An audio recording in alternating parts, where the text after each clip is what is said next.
All right, let's pull back the curtain on a world that's usually hidden from view. Today, we're diving into how criminals take, mountains of illegal cash and wash it so clean that it just flows right back into our economy without anyone noticing. I mean, have you ever wondered if that fancy new hotel downtown, or that luxury car dealership you pass by, or even a high-end art gallery, what if they were all just fronts? Part of a huge global money-cleaning operation? It sounds like a movie plot, but seriously, it's happening all around us in plain sight. And look, this isn't some rare, one-off thing. It's a daily, global phenomenon. Criminals have basically perfected the art of taking their dirty money and disguising where it came from so flawlessly that it just blends, completely unnoticed, into our everyday economy. But why go through all this trouble in the first place? Well, just imagine you find a giant bag full of cash. Sounds amazing, right? Except the second you try to deposit it, or buy a car, or do anything significant with it, people are going to ask questions. A huge pile of unexplained cash is actually a massive liability. And that, right there, is where money laundering comes in. At its core, it's really simple. It's the process of making money you got illegally look like it came from somewhere totally legal and above board. It's all about creating a believable, clean backstory for dirty money. So how do they actually pull it off? Well, the classic method has always been a three-stage process. And honestly, the best way to think about it is literally like doing laundry. You put the dirty clothes in, you run the wash cycle to get all the grime out, and then you take them out and they're clean. And those three steps have names: placement, layering, and integration. This is the basic roadmap that pretty much all criminals follow to wash their funds. So let's break down exactly what's happening at each stage.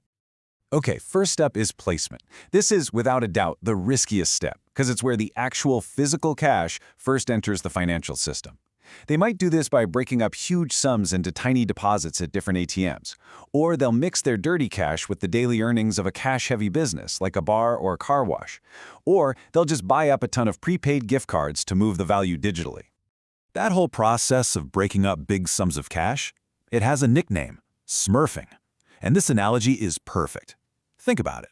Walking into a bank with a giant duffel bag of cash is going to raise some red flags.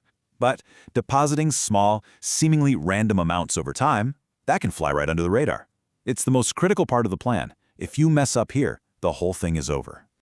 So once the cash is in the system, that's when the real game of hide and seek begins. This stage is called layering. And as you can see, it's basically creating a maze. Money gets moved through tons of different bank accounts, bounced between shell companies in different countries, and disguised with fake trade deals. All of it is designed to create a hopelessly complex paper trail.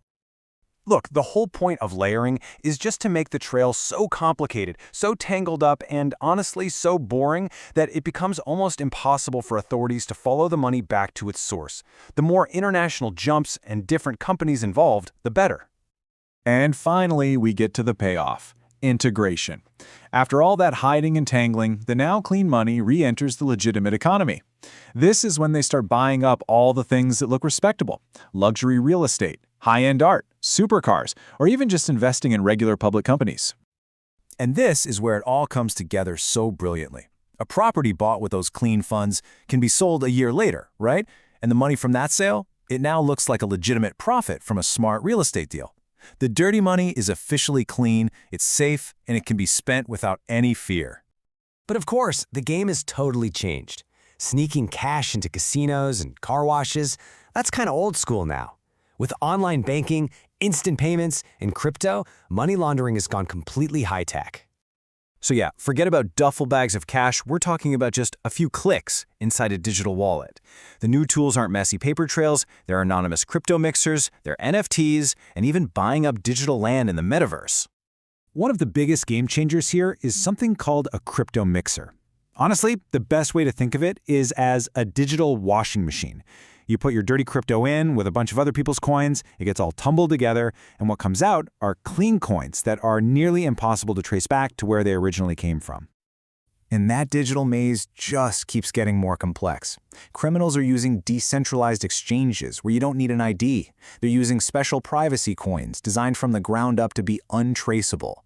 And yet, they're even buying and selling things like NFTs to create a legitimate-looking transaction history for their illegal profits. You know, the hard truth is, it's a constant cat-and-mouse game. Every single time authorities figure out a way to close one loophole, Criminals innovate and just open up a new one. Technology is just evolving way faster than the regulations can ever hope to keep up. So, after all this, you might be wondering, why is this so important to understand? I mean, this isn't just some clever financial trick happening in the shadows. It has massive, real-world consequences. Because at the end of the day, money laundering is the engine of the criminal world. It's the fuel that allows organized crime, terrorist groups, and corrupt officials to operate, to expand, and to really exert their influence across the globe. And that's the thing we have to remember. This is not just about moving numbers around on a screen. Every single dollar that gets laundered carries the hidden weight of the crime that generated it. This is about power, it's about control, and the incredible lengths people will go to hide the truth. The more we all understand these hidden systems, the harder it is for them to operate in the shadows. But as our entire financial world becomes more digital and more decentralized every single day, the laundromat just gets bigger and faster. So the real question isn't just if we can keep up, it's whether we can even see the full scale of the game that's being played right under our noses.